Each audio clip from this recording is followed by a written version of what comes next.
Have you ever wondered why some people seem to just, sail through challenges, they hit their goals, while other people feel really stuck, maybe in cycles of self-doubt? It's a common feeling, right? Totally.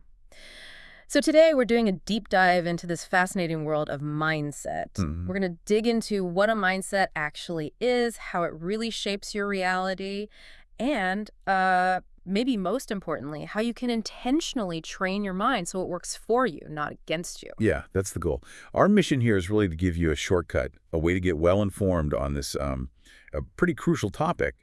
We want to offer up some surprising facts and things you can actually use. And we've pulled from quite a range of sources to do this. We really have. We looked at a big list of top mindset podcasts from Yeah. FeedSpot, plus the foundational academic work, people like Carol Dweck. Right, the big name in the field. Exactly. And also practical stuff from a best-selling author on behavior change. So it's a mix. A good mix. Okay, so let's start right at the beginning. What is a mindset? Like, fundamentally. Well, the basic definition, the one you find in a lot of the literature, is something like an established set of attitudes. It's about how a person or even a group views things, culture, values, philosophy, their outlook. Their frame of reference? Exactly, their frame of reference, their disposition. It often grows out of your whole worldview. And how does it actually impact us? Well, think of it like a filter. Hmm. It filters your perception, gives you that frame of reference we mentioned, or it's even like a system for making meaning out of things. It really shapes your ability to grow and how you behave. Okay, so it's powerful. But can it also be limiting? Oh, definitely. That's a key point. A really strong, prevailing mindset can sometimes lead to what they call cognitive inertia. Like being stuck in a mental rut. Yeah, or even groupthink in a collective setting. And if that mindset is holding you back, it can be really, really hard to counteract it. Right. And this isn't some, new fad, is it? This idea of mindset. Not at all. Mindset research, it's actually been around for about a century, explicitly anyway. It's interdisciplinary. 100 years. Wow. Yeah, early stuff was in psychology and education way back in the 1910s, 1920s. But it really blew up and spread into lots of different fields from the 80s onwards. Much more mainstream now. Okay, so when we talk about mindset today, you almost have to mention Carol Dweck. Absolutely. You can't really discuss modern mindset theory without her. She's a hugely influential American psychologist. Her work on motivation, implicit theories of intelligence, that's really foundational. And didn't her interest start from a personal experience? I remember reading something about her sixth grade class. Yeah, it's a fascinating story. She talked about how in her sixth grade, the teachers seated students based on their IQ scores. Seriously, like highest IQ at the front. Apparently so. And certain privileges, like cleaning the blackboard, were only for the highest IQ kids. Dweck said she became, quote, increasingly afraid to risk her reputation as one of the smart ones. Wow. So she avoided challenges. Yeah, she mentioned avoiding a spelling bee, a French competition, things where she might not look smart. It clearly made a huge impression on her and influenced her research later. That makes sense. So that led to her big concepts, the fixed versus growth mindset. Exactly. That's the core of her early work. The fixed mindset is basically the belief that your abilities, your intelligence, your talents, they're just fixed traits. You've got what you've got. The people with that mindset are always trying to prove themselves. Pretty much. They want to look smart all the time and never look dumb. Yeah. And they tend to dread failure because they see it as a sign that they aren't smart or talented enough. It reflects badly on their innate ability. Okay, so what's the alternative? The growth mindset. Right. The growth mindset is the opposite belief. It's the understanding that your talents and abilities can be developed through effort, good teaching, and persistence. So failure isn't the end of the world. Exactly. People with this mindset don't mind or fear failure as much because they realize their performance can be improved and learning comes from failure. Dweck argues this generally leads to a, less stressful and more successful life. It's about development. Okay, but there's a nuance there, right? It's not just about trying hard. That's a really important point Dweck stresses. It's often misunderstood. A growth mindset isn't just about effort. She says it's about telling the truth about a student's current achievement, and then, together, doing something about it, helping him or her become smarter. So honest feedback plus a plan. Precisely. It's not just empty praise for trying. It's strategic effort and learning from what's not working. That connects to something else she warned about, praising intelligence, especially in kids. Yes, hugely important. She found that praising kids for being smart can actually push them into a fixed mindset. They become afraid to tackle things where they might not look smart anymore. So what's the better approach? Her advice is that the best thing parents can do is teach kids to love challenges, be intrigued by mistakes, enjoy effort, and keep on learning. That builds resilience. That makes a lot of sense. Build the love of the process, not just the label. Exactly. Now, while Dweck's fixed and growth concepts are, like we said, foundational, Mm-hmm. the whole idea of mindset is actually much broader. It branches out into tons of different areas of life. It's not just about school performance. Okay, this is where it gets really interesting. So, beyond fixed and growth, what other kinds of mindsets are out there? I've heard about abundance versus scarcity. Yes, that's a big one. The abundance mindset is the belief that there are enough resources for everyone. Think opportunity, ideas, success. There's plenty to go around. And research suggests this fosters more creativity. And scarcity is the opposite, believing it's a zero-sum game. Right. The scarcity mindset sees resources as limited. If you get something, that means less for me. This tends to lead to something called functional fixedness. Functional fixedness, what's that? It basically means your thinking narrows.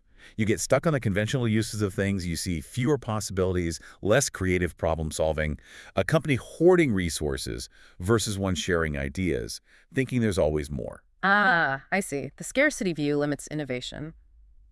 Okay, what else? I saw something about promotion versus prevention. Right, promotion versus prevention mindsets. Yeah. These are more about motivation. How do you approach goals? Okay. A promotion mindset focuses on achievement and accomplishment. It's about gains, aspirations, getting positive outcomes. Think ambition, growth. And prevention. The prevention mindset is focused on avoiding negative outcomes. Mhm. It's about safety, responsibility, fulfilling duties, avoiding losses. So one's reaching for the stars, the other's making sure the ship doesn't sink. Kind of, yeah. Neither is inherently better, they just drive different behaviors. A promotion person might take a big risk for a potential big win. A prevention person would be much more cautious, focused on security. Interesting. And there are others too, like related to decisions. Yep. Deliberative versus implemental mindsets. Deliberative is when you're weighing options, considering different goals, the what should I do phase. Implemental is when you've chosen a goal and you're focused on planning and striving towards it, the how do I do it phase. Okay, that makes sense. It's like different modes for different stages. Exactly. Then you have things like the benefit mindset, proposed by Buchanan and Kern. This is more about leadership leaders who aim to promote individual and collective well-being, finding strengths to contribute to causes greater than the self. So a purpose-driven mindset. Kind of, yeah. And then there's global mindset, which is crucial in business, the ability to be effective across different cultures. It affects big decisions, like how Chinese companies choose export channels based on their comfort with shared control. Wow, so it scales from personal motivation right up to international business strategy. It really does.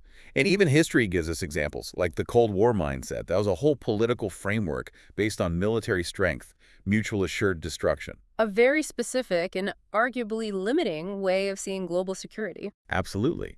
And modern military theory actually spends time trying to challenge those kinds of entrenched mindsets to adapt to today's world.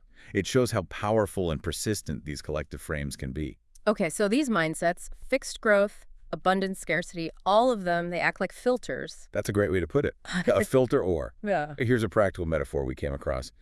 Think of your mindset like a pair of sunglasses. The color of the lenses, that's your beliefs, your opinions, and that color filters what you see. So a pessimist might have dark gray lenses. Exactly. Maybe dark bug-eyed glasses, and they might not even realize the world isn't actually that color. But someone with a can-do attitude, they're wearing rosy glasses. They see possibilities even when things look gray to others. And is there any science to that rose-colored glasses idea? Funny you ask, there was actually a University of Toronto study suggesting that literally wearing rose-tinted glasses could improve attitude and even expand visual perception. No way. Really? Yeah, it hints at that connection between our mental state and even our physical perception. It's wild. So fundamentally, your mindset determines the way you view the world. Yes, and how you feel about the past, present, future. And crucially, what actions you take and what actions you don't take.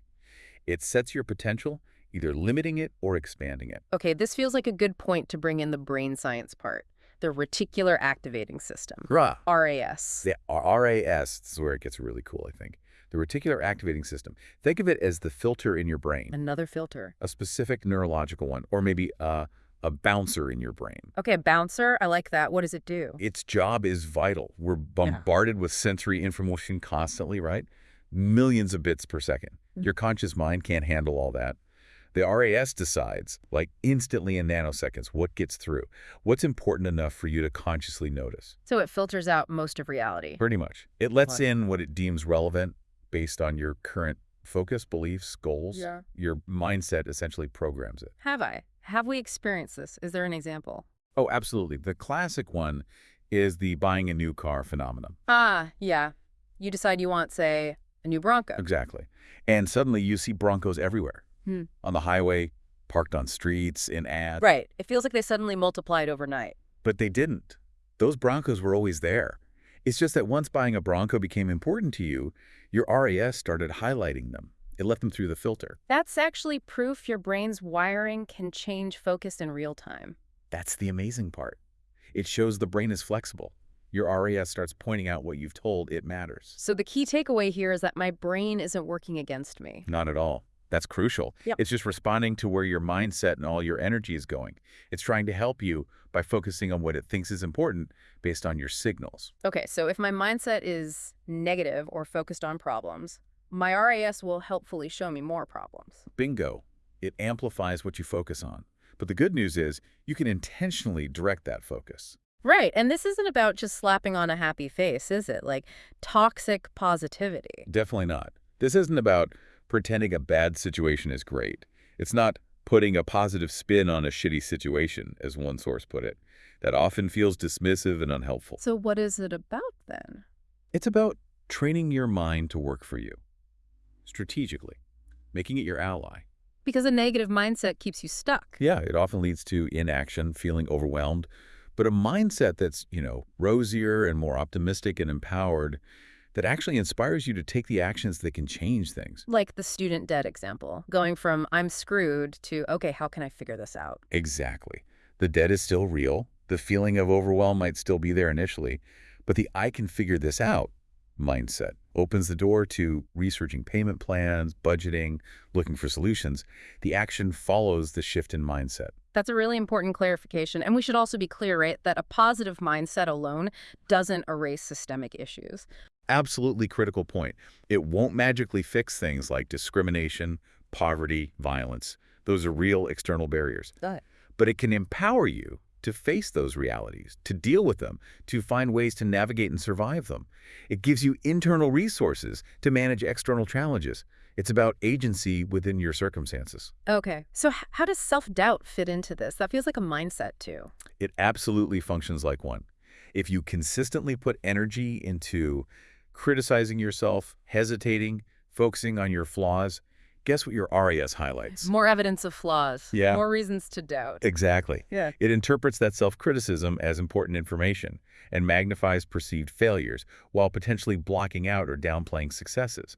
It just follows your lead. So what's the fix? How do you counteract that? The solution, based on this understanding, is to intentionally look for the good, to consciously search for reasons to feel proud, to notice and acknowledge small wins. You're basically retraining the bouncer, telling it what else to look for. Precisely.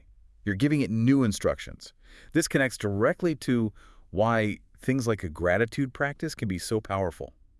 You're actively directing your brain to scan for positives, rewiring its default search pattern. It's kind of like social media algorithms, isn't it? That's a great modern parallel. Think about your Instagram Explore page or your TikTok feed. The algorithm learns from what you click on, what you watch. Yeah, if I linger on dog videos, I get more dog videos. If I click angry political stuff. You get more angry political stuff. It creates a filter bubble, self-fulfilling prophecy online.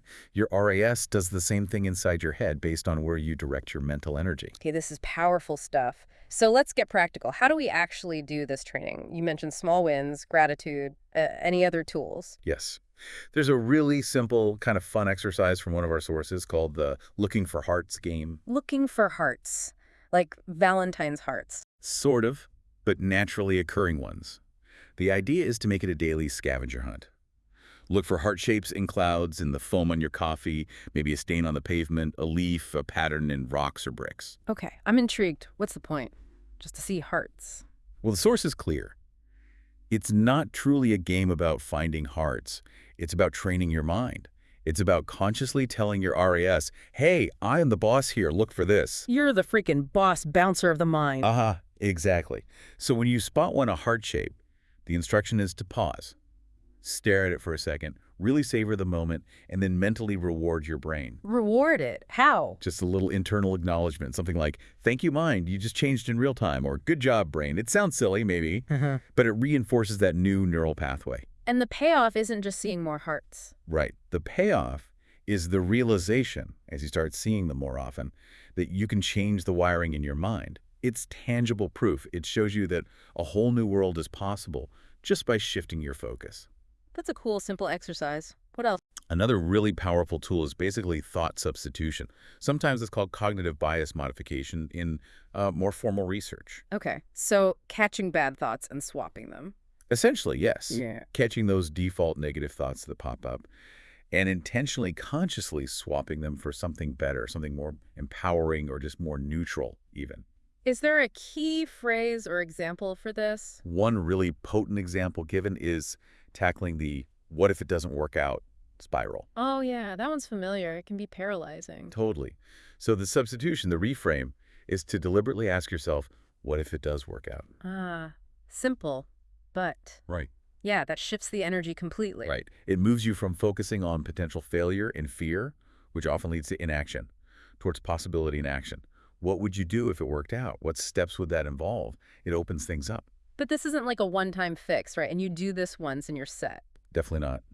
The sources emphasize this as ongoing work. It's described as not one and done, but more like hand-to-hand combat with your mind. Hand-to-hand combat. That sounds intense. Well, it just means you have to be vigilant. You have to catch yourself when the negativity starts and actively make the choice to redirect, to cut off the voice in your head that is not your own, those ingrained negative patterns. Speaking of ingrained patterns, what about that really common one, I'm not good enough? That feels deep-seated for a lot of people. It really is. Yeah. And often, it traces back to childhood experiences, messages we absorbed. But the way some sources frame it is actually as an opportunity of your adult life. But opportunity, how so? An opportunity to reclaim your experience, to consciously challenge that old narrative and start seeing all the places where you can go, focusing on all the strengths you have, instead of just perceived weaknesses. So using simple reframes again. Yeah, things like instead of I'm not good enough, trying on I'm a work in progress, or I'm learning, or simply I can figure it out. It's about replacing that definitive negative statement with something that allows for growth and possibility. Okay, this all sounds incredibly empowering, but we should probably touch on some critical perspectives too, right? To keep it balanced. Absolutely. It's important to look at mindset theory critically. For instance, there have been some challenges in replicating certain findings from Dweck's research. Replication issues. Yeah. And some instances of data errors found in past studies, which, to be fair, Dweck herself has acknowledged and addressed. It's part of how science progresses scrutiny and refinement. Okay. Any other concerns? There are also some worries that the application of mindset ideas can sometimes oversimplify things. How so? Well, it might lead to mindset being treated almost like a personality trait you get graded on, especially in schools. And that risks individualizing failure, blaming the student's mindset, rather than also looking at, say, teaching quality or systemic barriers. Right, ignoring the context. Exactly. And there was that big randomized controlled trial in England back in 2019. Thousands of students received growth mindset training. They found no additional progress in literacy or numeracy compared to the control group, which suggests that while mindset matters, just doing a short training might not be enough on its own to shift complex outcomes like academic achievement, at least not in that context. Interesting. Has Dweck responded to these kinds of critiques? She has. She talks about the idea of a false growth mindset. False growth mindset. Yeah, where people might say they agree with the growth mindset idea, like they nod along, but they don't actually put it into practice. Or they might praise effort, but without linking it to actual learning strategies or outcomes. They miss the nuance we talked about earlier. The part about truth-telling and strategy, not just effort. Exactly. And she also makes the crucial point that nobody has a growth mindset in everything all the time. So it's not like you're either fixed or growth, full stop. Right. We all fluctuate. You might have a growth mindset about your artistic skills, but a fixed one about math, or vice versa. Or it can change depending on the situation or even your mood. It's dynamic. Okay, so considering all of this the power, the potential, the tools, and the critiques. What does this really mean for you listening right now? I think it means that understanding your mindset is incredibly valuable, a powerful lens for self-awareness and for guiding intentional action. But it's not a magic wand. Right, it's not a magic solution that makes challenges or external realities disappear, Hmm. but it does invite you to become a more critical, engaged learner of your own mind. How does it work? How is it shaping your experience? So, to kind of wrap things up, your mindset acts as your filter. Your RAS, that brain bouncer, is directed by that filter. But the exciting part is you have the power to train that bouncer. You can influence the filter. Yeah, you are definitely not stuck with the thoughts that just pop into your head. You can cultivate your mind, make it a place that actually supports you and helps you move forward. It's about agency over your internal world. So here's maybe a final thought to leave you with, something to mull over. If your mind, through the RAS, is constantly trying to help you by showing you what it thinks is important, what new possibilities could you unlock in your life, starting today, by simply changing what you tell it to look for? Or maybe by just adding the word yet to some of those limiting beliefs. That's a powerful question to sit with. We Yeah. really encourage you to maybe try out some of the tools we talked about, the heart find and the thought substitution, and just continue your own deep dive into your mental habits.